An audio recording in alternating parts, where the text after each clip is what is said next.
And welcome back to another episode of Life in Prison. My name is Zach, and today what we're going to be getting into is getting robbed in prison. So, what I'm going to need you to do is go ahead and hit that subscribe button, hit that bell notification so you're first informed when I upload. I try to upload at least once a week. What this channel is pretty much prison content. So if you like it, you love it, go ahead and hit it. Come back for more. If you like the merch, once again, as always, Stone Collective Supply Company in this motherfucker. Go ahead, check them out on Instagram. Shit's booming.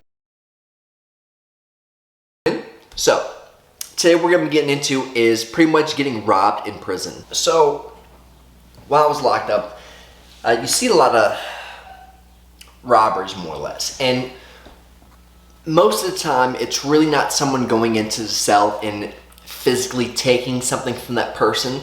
A lot of the times, it's more or less, I guess you could say, cowardly acts where people run into the cell while that individual isn't there to defend themselves and their items. So people take the sneaky route and do it while someone's not there. So in jail, it happens a lot. And the reason being is a lot of people in there are pretty much not only sheep killing, but what they're doing is they're kind of predators. And I don't mean like a sexual predator. I mean a predator as in they're trying to establish their dominance, but by doing it the wrong way, a cowardly way.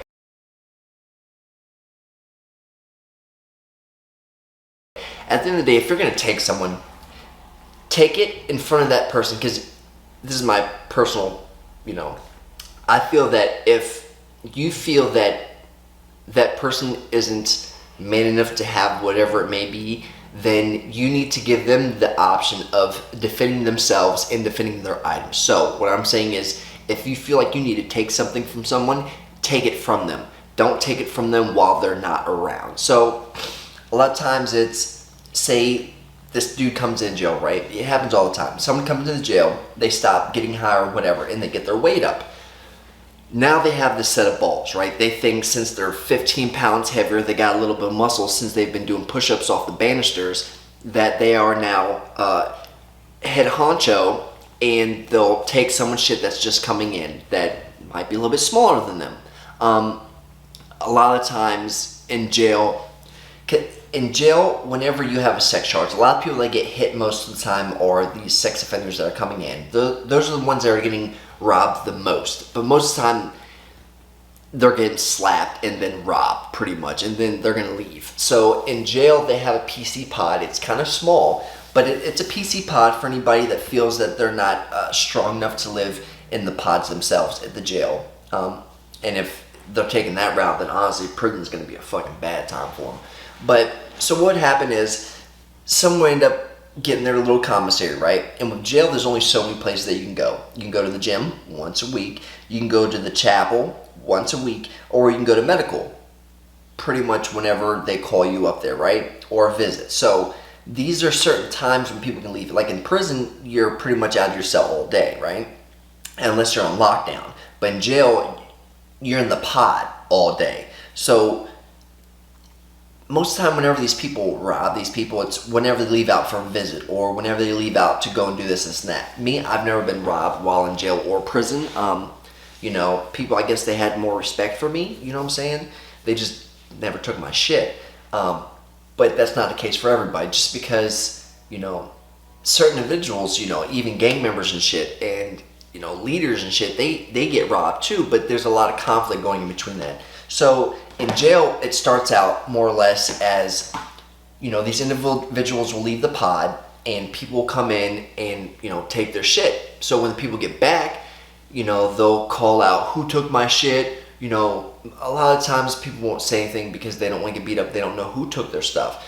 Or you get the ones that come out and start saying, whoever took my shit's a fucking bitch. So now, if you knew who took that shit and they heard it, you kind of feel like they need to fight because they just got called a bitch, but they don't want to be outed as being a thief.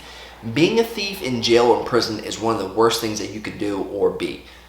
You can really get hurt doing some shit like that to the wrong person. Food and commissary is rising up in price. So for instance, out here on the streets, soups were 10 cents a piece. In jail, they're 80, 90 cents, $1 a piece for a ramen noodle.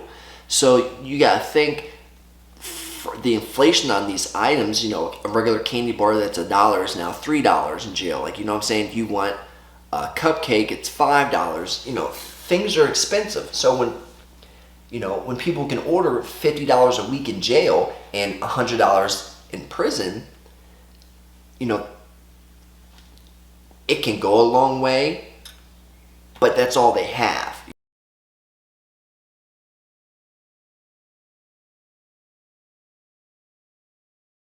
You know what I'm saying? So when they get their shit took, it really hits a fucking certain spot. You know what I'm saying? You don't want to be a robber in prison. Like I said in another video, that there's been instances where, you know, whenever these family picnics happen in prison is when people really bring in a lot of stuff. You know, I've seen ounces of crack, ounces of coke, dope, whatever.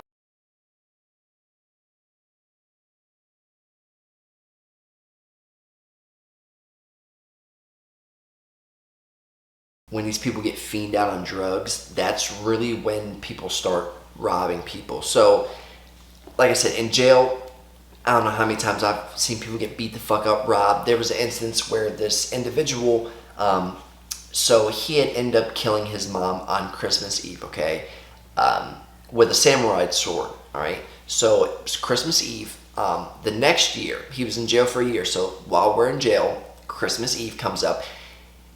Everyone's being loud out in the pod, right? So motherfucker comes out, and he's not really anybody to really say anything anyways. He was kind of a quiet dude, so he came out and told everybody he's trying to fucking sleep to shut up, more or less. So, you know, honestly, 20 minutes later, he went back in the cell.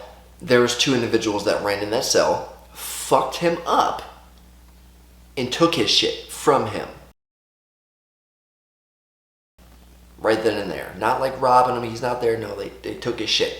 Don't come out in the pod on Christmas Eve on anything, more or less. It doesn't matter what fucking holiday it is, and tell people to be quiet unless, you know what I'm saying, if you're not nobody, don't do that, because you got these little young kids. Oh, you want to tell me to shut the fuck up? All right, then shut my mouth then, more or less. That's kind of how it went. Prison is when it really gets juicy, because now you have a lot more items in prison to get taken, more or less. So like I said, you got not only your Xbox, your PlayStation, you get your flat screen TV, you get a boombox, you can have a CD player, you can have a cassette player, you know, obviously your commissary, your food, your shoes, your watches, whatever you may have.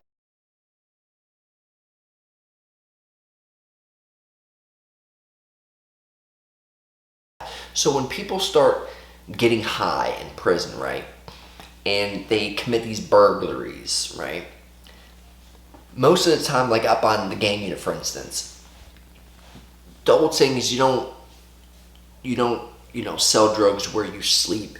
You don't do any dirty deed stuff where you lay your head, more or less. So if you're up here on a gang unit, there wasn't a lot of robberies going on because we're all up here. You know what I'm saying? And someone's always watching. So, you know, I'm not saying that it's never happened. There have been a few robberies that went up on the gang unit, and most of the time it's a lot of these younger gang members that go and rob these older individuals that aren't affiliated, but, you know, they might be up here because they might have been violent in the past, right? It never ends good. You know, one of the first videos I did whenever I did with Cook, bank robber, aka swiper no swiping, right? I talked about the dude who ended up getting hit with the grease because he was that type of individual that would go in your cell if he thought that he'd be able to beat you up, and if you weren't affiliated, he was going to go in your cell and take your shit and see if you would do anything. Then he'd grab all his little friends and end up trashing people, right? So he thought, hey, I'm going to go ahead and rob this old dude. He's no one serious. He's not in a gang. He ain't going to do nothing. So dude went to chow. Little motherfucker ran up in the cell, took all the stuff. Well, dude never said anything. When he found out, all he did was start talking to people. Because if you're up there a long time, people have respect for you. Someone's like, hey, old dude in cell 12 fucking robbed you, alright? So, waited that night. Dude went to fucking sleep, you know what I'm saying? Later that evening, waited for dude to lay down for count. When count came up, popped the cell, hit him with the fucking grease. And whenever you warm up this hair grease in the microwave, it's like a boiling liquid, and it will melt your skin. So whenever people would do that, your skin's melting on your face, so you can't see. If it hits your eyes, you're done. A lot of people would get dirty and hit like this, you know what I'm saying? Or they just get stabbed. Whenever these individuals would end up getting cracked out, right? End up doing, smoking crack while in prison, or doing coke, or smoking K2, and they get addicted to this stuff, right? And if they run out of money, okay, well, how am I going to get high? Shit, I'm going to start robbing people. What they'll do is go to different pods. Most time in prison, at least someone on every pod, right? So what would happen, a lot of these people would scheme together, right? So say if I lived on the gang unit and say you lived on dorm 5, right? If I wanted to rob somebody, I'd get in touch with you, be like, hey, look, who's working on your pod today? Who would I be able to get? Where's their bunk at? Right? I'd get all the information, all the details. So I'd run up on someone else's pod, someone else's dorm, because on these dorms, apart from the gang unit and these pods, right? So in prison you have some pods, and then you have some dorms. The dorms are all open areas where there's just a bunch of bunks, right? At the time, there's no cameras on these dorms. So as long as the CO wasn't looking, you'd better walk up on this dorm, do whatever you need to do, and fucking leave. No one would ever know. They can't run back the cameras because there is no cameras. So whenever people start getting high and cracked out, that's what they would do. They'd run up on these other pods, go open people's boxes, because whenever you go to prison, you're issued 2 locks, okay? A big lock and a small lock. For your boxes, you have 2 boxes, a big one and a small one.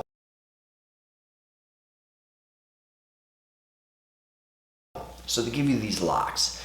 People would, like I say, people would bust these locks open or saw through them in an ingenious way, get these people's Xboxes and fucking TVs and boom boxes and commissary, stuff it all in these bags, and just walk off walking down the hall looking like Santa Claus with these big ass goodies in your bag.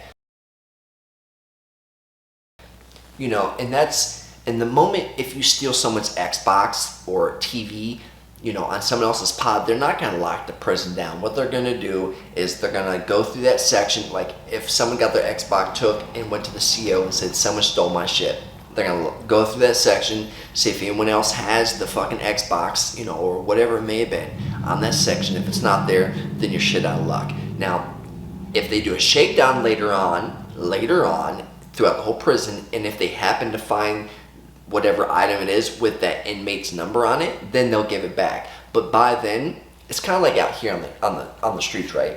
Say someone gets their car stolen.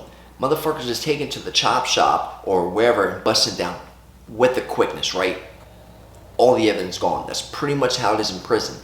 Someone's gonna go get a tattoo gun, sand all the numbers down of the inmate, the stolen inmate's, number that's all over the whatever item it is, and then they're gonna engrave their fucking inmate ID number on it now, so now it's theirs. It's like it never even happened.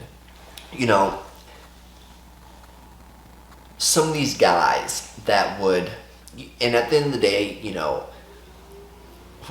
whenever crack would hit the compound, there was a couple individuals that had money, and they were crackheads. They would pay people to run up on other pods and shit and to steal stuff. Say if they wanted an Xbox, right? An Xbox is going for about $500. That's off commissary. You're buying it for $500 for Xbox 360. So the prison's making hella money from inflation because you can get a brand new Xbox 360 for fucking $100 now. So they're making hundreds of dollars. So say I wanted to get this, right? I would pay someone else $100 to go and retrieve this Xbox from said dorm, right? Of course, someone that doesn't get money, oh fuck yeah, they're gonna go run and do whatever it may be. You've got these little minions around the prison hitting licks on motherfuckers because they're getting paid, whatever it may be.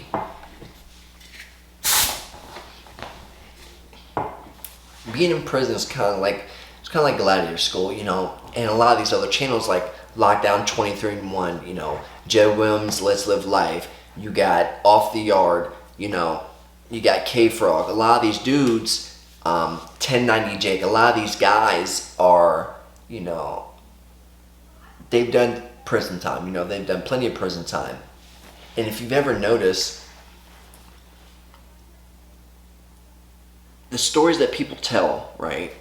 They're all this prison stories are pretty much all the same but kind of different in someone else's words, because once you're in prison, there's only so much that can go down, there's only so much that you can do, right? So when people start stealing and people start doing this and that and this gang wars and shit, it's kind of all the same pretty much. But I'm sure that they can vouch for me also. It's like the time that we had done, even though I'd only did 5 years, right? Well, 5 years straight in prison, but then did a bunch of jail time. That time, it seems like it goes like this. And that's why I like to remind myself that anything can happen to anybody. No one's safe, no one's perfect. I just have to make sure that whatever I do, the outcome is always going to affect me, you know.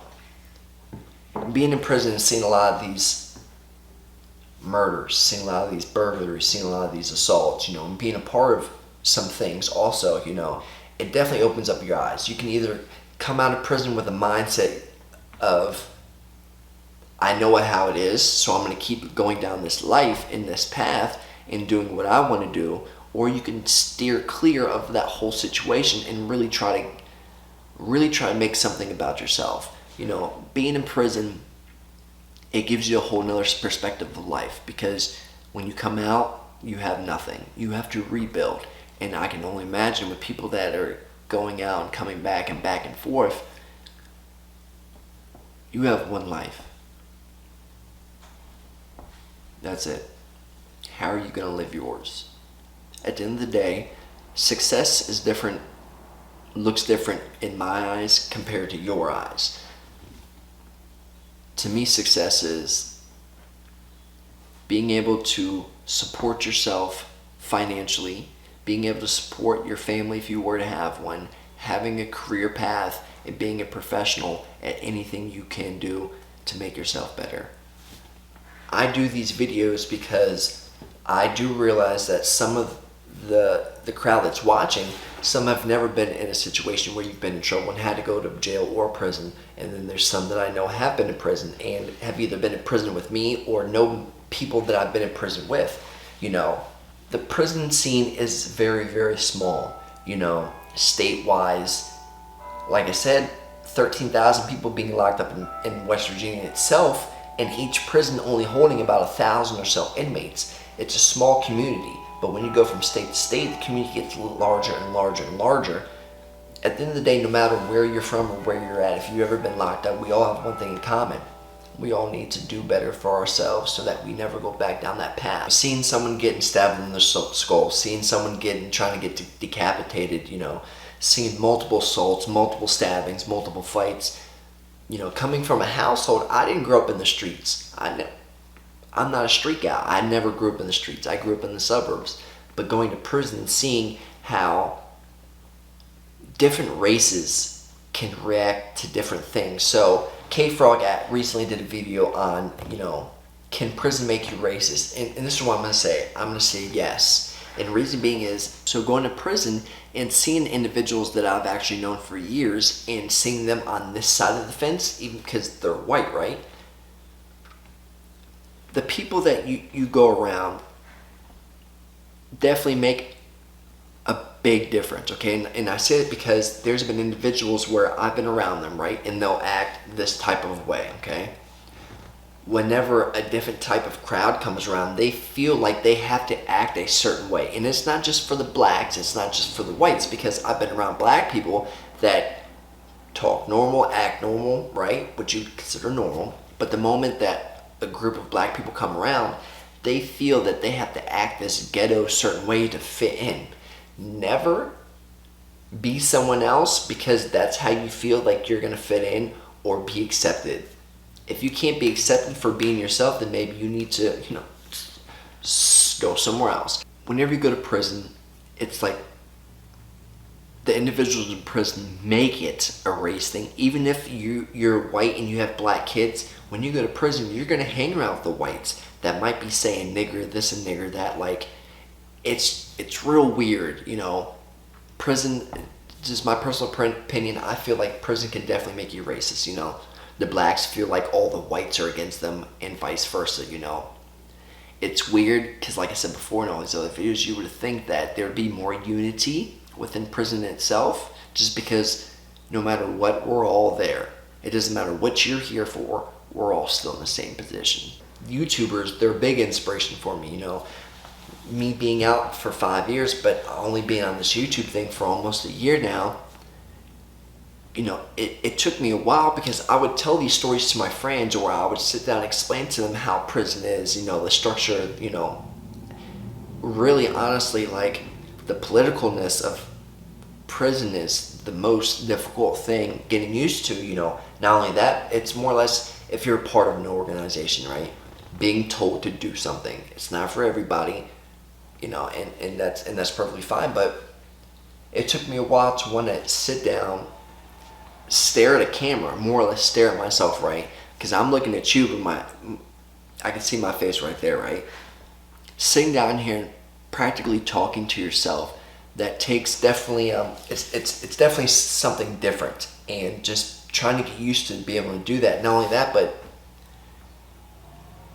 expressing and bringing up things about myself is also something different. You know, a lot of people don't want to release a lot of information, stuff like that, but opening yourself to more or less the world, the public, where you can criticize me on anything, passing that barrier to being able to sit down and want to tell my story, so that anybody else that might be going through the same thing, that might know somebody that's going through the same thing, or might know someone that's in prison right now for some of the same stuff, there is better things out there, and there is greater things to come, as long as you want them and you want to work to get to them. It's going to take time. Nothing is free, just like in prison. Stealing stuff and robbing stuff, even out here on the streets, you know, you might come up now, but it's eventually going to bite you in the butt. You're going to have to work for what you want. If you want anything in life, it's going to take time. But what I want you to do right now is hit that motherfucking subscribe button, hit the bell notification button so you're first informed when I upload. Also, go ahead, hit the like button. You know, go ahead and show some love real quick. As always, Stone Collective Supply Company, Caleb, greatly appreciate your support, brother. Keep that shit blazing because it is straight fucking fire. I love you guys. I send my utmost love, loyalty, respect. Keep your heads up, stay positive, and have a good day.